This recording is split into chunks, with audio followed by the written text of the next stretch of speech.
How's everybody doing today? That's what I like to hear. That's what I like to hear. All right. Man, the summer's over. Summer's over. I'm kind of sad about this. I had an eventful summer, man. I went to the motherland. Nice. Motherland of colonization, all right? I went to Europe. That shit was weird.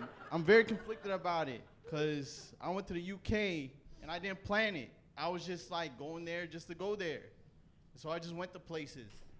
I went to Buckingham Palace, and to be honest, it's just old as shit. Very old. It's like going to my white friend's grandma's house who's like slightly racist. A bunch of knickknacks everywhere. And it's just, you know, I saw like an African sculpture and it said the name of someone who donated. I'm thinking, oh, it's like Adebayo, it's Fulani. The name was Frederick Drake. I don't know who the fuck that is, but that does not sound Nigerian at all. All right? I went to Parliament, and I was like, I don't know why I'm here. I did not plan shit, and all I saw was old white men walking around, and I'm just like, what am I doing here? But the most eventful thing that I kind of liked was I went to a trap house in London. And for some of the people who are not cultured, a trap house is like a drug den, all right? And I didn't plan it, like I said. I just went to the UK to go to the UK. I just said, fuck it. See, the only reason why I was there is because I needed weed. And I just recently got into weed. I got reintroduced into weed. It's because of these people over there, you know?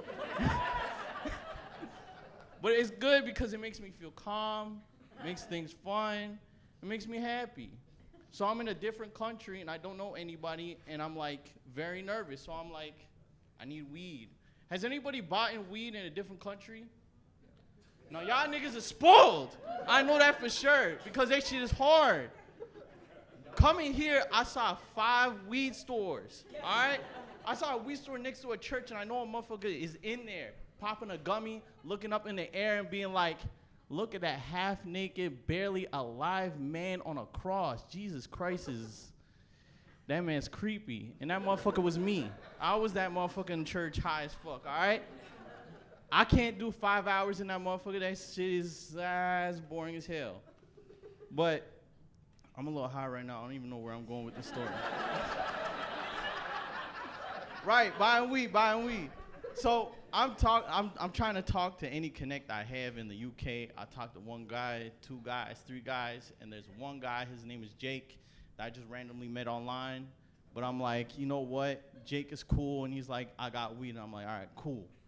But the thing is, he said the drug dealer was 2 hours away. I'm in the west, he's in the south. We got to go all the way north. And I'm like, you know what? For a 2-hour trip, to get a 2-hour trip, it's worth it. I had to do a little bit of weed math on that. So I'm like, fuck it, let's go. So we go all the way north. And I thought this trap house was going to be crazy, like dangerous, you know, scary. But it's a nice neighborhood, to be honest. And we went into the house. You know, we went right in front of the house. The guy knocked. My friend Jake knocked. He's like, hey, let us in, man. It's all good. And the guy comes out like, who the fuck is you? I don't know you. What is your name? It's like, because he only saw me, and my friend's white, so he's just like, oh yeah, you the white friend that I like. All right, cool, we good. So we go inside the house. And I'm pretty nervous. I don't have weed. I'm not high enough for this shit, all right? For this experience. So we go in, and the guy's like on my case until he finds out I'm Canadian. He's like, oh, you're nice. All right, cool. So we go into the living room, and I see 30 dudes there, and I thought I was going to get jumped. It was scary. But it was all right, man, because they were playing FIFA. They were having a fun time. And the guy's like, he was the nicest guy. He was being hospitable. You know, he's giving me snacks. He's like, you want to tour the house? And all of a sudden, I'm having like a realtor moment with this guy talking about 3 bedrooms and a bathroom and shit. So I'm like, all right, cool. And she's like, here's a special room. This is where everything is. I'm like, all right, bet. So we opened the door, and it had everything. Weed, perk, leans, speed, anything you want. He had pink cocaine in that bitch. I ain't never seen pink cocaine. I thought, damn, Barbie movie had a great moment this year. Holy shit. they had marketing supplies for cocaine. I never thought the cartel would do some shit like that. So we just grabbed a whole jar of weed and we go to the living room and I'm thinking, all right, bet this transaction's about to be good, man. We spent 3 hours of my day trying to get this shit. We about to end this motherfucker right here. So I get eighth. That's a 3-5. I roll it up, put it in a blunt. I'm thinking, all right, everything's gonna be good. I'm gonna smoke one just to get the nerves down, and then I'm gonna leave. So I spark that bitch. I smoke one. I'm like, I'm about to ash it out. And my friend's like, let me have a hit.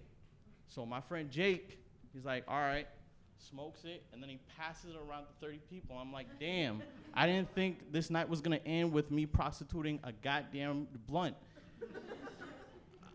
Crazy. So all of a sudden now the blunt is down to the very end. I'm like, fuck, man, I was here for weed and I didn't get it.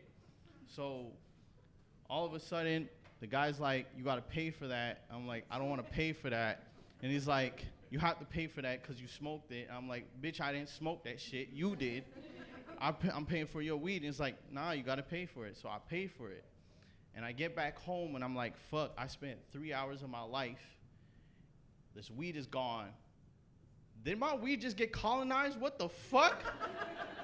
This is the land of colonization. God damn. Anyways, that's my time. Thank you. You've been great.